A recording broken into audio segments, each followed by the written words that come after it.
அதிமுக பாஜக கூட்டணியில இணக்கம் இல்லைன்னு சொல்லியிருக்காரு தொல் திருமாவளவன் அவர்கள்.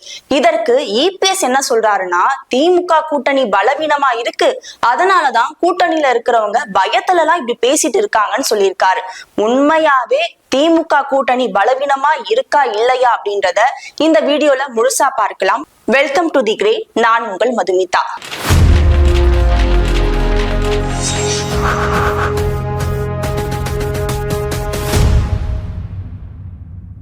தொல் திருமாவளவன் அவர்கள் அதிமுகவும் பாஜகவும் இணக்கமா இல்லைன்னு சொல்லியிருக்காரு. ஜெயலலிதா அம்மையார் பாஜகவோட கூட்டணியே வைக்க மாட்டேன்னு சொன்னாங்க. அப்படி இருக்க இப்ப இபிஎஸ் அவர்கள் பாஜகவோட கூட்டணி வச்சிருக்காரு. இவரு ஜெயலலிதா அம்மையாரோட வாரிசா இல்ல அமித்ஷாவுடைய வழித்தோன்றலா? யார பின்பற்றாரு இபிஎஸ் அவர்கள்? உண்மையா அதிமுக தலைமையில தான் பாஜக கூட்டணியா இல்ல பாஜக தலைமையில தான் அதிமுக கூட்டணியா? கேட்டதுக்கு ஜனநாயக கூட்டணின்னு சொல்றாங்க. ஜனநாயக கூட்டணினா அப்ப பாஜக தலைமையில தானே கூட்டணின்னு அடுக்கடுக்கா பல கேள்விகளை முன் வச்சாரு தொல் திருமாவளவன் அவர்கள். நாங்களும் இந்தியா கூட்டணியில தான் இருக்கோம், ஆனா தமிழ்நாட்டுல திமுக தலைமையில தான் கூட்டணி, அதுல நாங்க உறுதியா இருக்கோம். ஆனா அதிமுக பாஜகக்குள்ள அந்த இணக்கம் இல்ல, அந்த தெளிவு இல்லைன்னு சொல்லி பேசியிருக்காரு தொல் திருமாவளவன் அவர்கள். இதுக்கு கோவையில பரப்புரை செஞ்சுட்டு இருக்க இபிஎஸ் அவர்கள் என்ன பதிலடி கொடுத்திருக்காருன்னா, நாங்க இணக்கமா இல்லைன்னு சொல்ல நீங்க யாரு? நீங்க வந்து பாருங்க, அதிமுகவும் பாஜகவும் எவ்வளவு இணக்கமா இருக்கும்னு தெரியும். நாங்க மட்டும் இல்ல, எங்க கட்சிக்குள்ள ஃபார்வர்ட் பிளாக் போன்ற பல கட்சிகள் இருக்காங்க, எல்லாரும் ரொம்ப இணக்கமா தான் இருக்கும். ஆனா உங்க கட்சிக்குள்ளதான் கருத்து வேறுபாடு நிலைவிட்டு இருக்கு, நீங்களே உள்ள ஒண்ணு வச்சுட்டு வெளியே ஒண்ணு பேசிட்டு இருக்கீங்கன்னு சொல்லி கடுமையா தொல் திருமாவளவன் அவர்களை சாடி பேசியிருக்காரு இபிஎஸ் அவர்கள். தொல் திருமாவளவன் அவர்கள் ஆட்சியிலும் பங்கு, அதிகாரத்திலும் பங்கு, நாங்க கூட்டணி ஆட்சின்ற ஒரு கொள்கையில தான் இருக்கோம்னு சொல்லி பேசிட்டு இருக்காரு. ஆனா அவரே தமிழ்நாட்டுல இப்பத்திக்கு கூட்டணி ஆட்சியில வரத்துக்கு வாய்ப்பு இல்லைன்னு சொல்லியிருக்காரு. அப்படின்னா உங்க மனசுக்குள்ள கூட்டணி ஆட்சி வேணும்னு இருக்கு, ஆனாலும் கூட்டணி ஆட்சி வராதுன்னு சொல்றீங்க. இப்படி உள்ள ஒண்ணு வச்சு வெளியே ஒண்ணு பேசிட்டு இருக்கீங்க.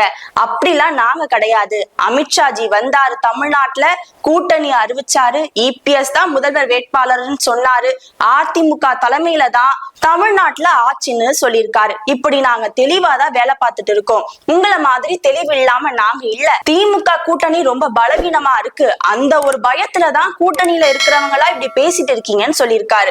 எனக்கு பாஜக கூட கூட்டணி வைக்கணும்னு விருப்பம், அதனால நான் கூட்டணி வச்சிருக்கேன், அதுல உங்களுக்கு என்ன பிரச்சனை அப்படின்னு கேள்வி கேட்டிருக்காரு இபிஎஸ் அவர்கள். 2 நாளைக்கு முன்னாடி நடந்த பிரஸ் மீட்ல தொல் திருமாவளவன் அவர்கள் என்ன பேசியிருக்காருன்னா, கூட்டணி ஆட்சி பத்தின விவகாரம் இவ்வளவு பெருசா பேசப்படுறதுக்கு தொல் திருமாவளவனும் விசிகாவும் தான் ஒரு காரணம் சொல்லியிருக்காரு.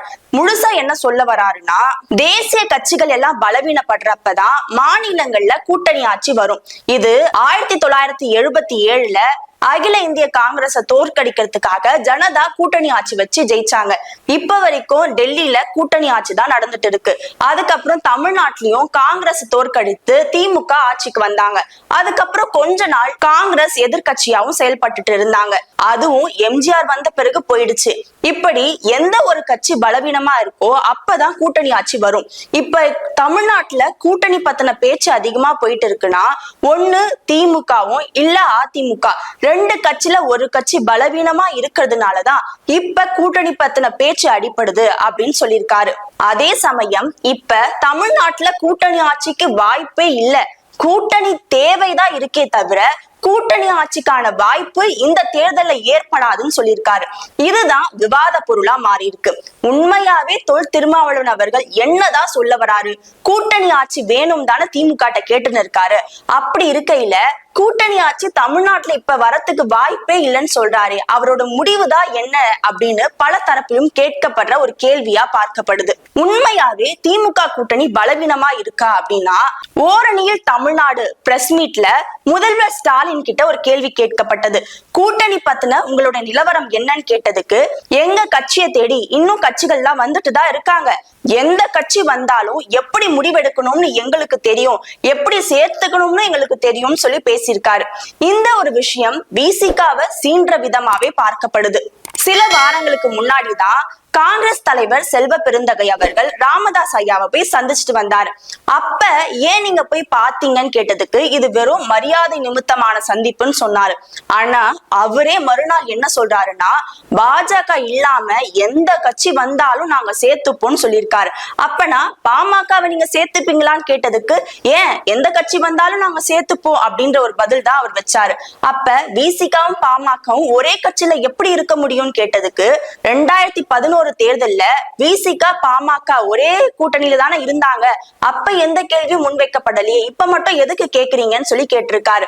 இதுதான் விசிகாவை டைரக்டாவே சீன்ற விதமா பார்க்கப்பட்டது. ஏன்னா தலித் இல்லாத சமுதாயத்தை உருவாக்குனவரு ராமதாஸ் ஐயா. அதனாலேயே விசிகா தரப்பும் பாமக தரப்பும் ஒரே கூட்டணியில இருக்க முடியாதுன்னு விசிகா தரப்புல சொல்றாங்க. அப்படி இருக்கையில எப்படி பாமகவும் விசிகாவும் ஒரே தரப்புல ஒரே கூட்டணியில இருக்க முடியும்? இது விசிகாவை வேணும்னே வம்பு இழுக்கிற விதமா பார்க்கப்படுது. விசிகா பொதுச் செயலாளர் வன்னியரசு என்ன சொல்றாருன்னா, திமுகவுக்கு அடுத்த கட்சி விசிகா தான், காங்கிரசுக்கு வாக்கு வங்கியே இல்லைன்னு இவங்க காங்கிரஸ வம்பு இழுக்கிற விதமா பேசியிருக்காங்க. இப்படி ரெண்டு கட்சிகளும் மாறி மாறி வார்த்தை போர் நடத்திட்டு வராங்க. இந்த வார்த்தை போருக்கு தலையிடா திமுக தலைமையில இருந்து எதுவுமே சொல்லப்படல.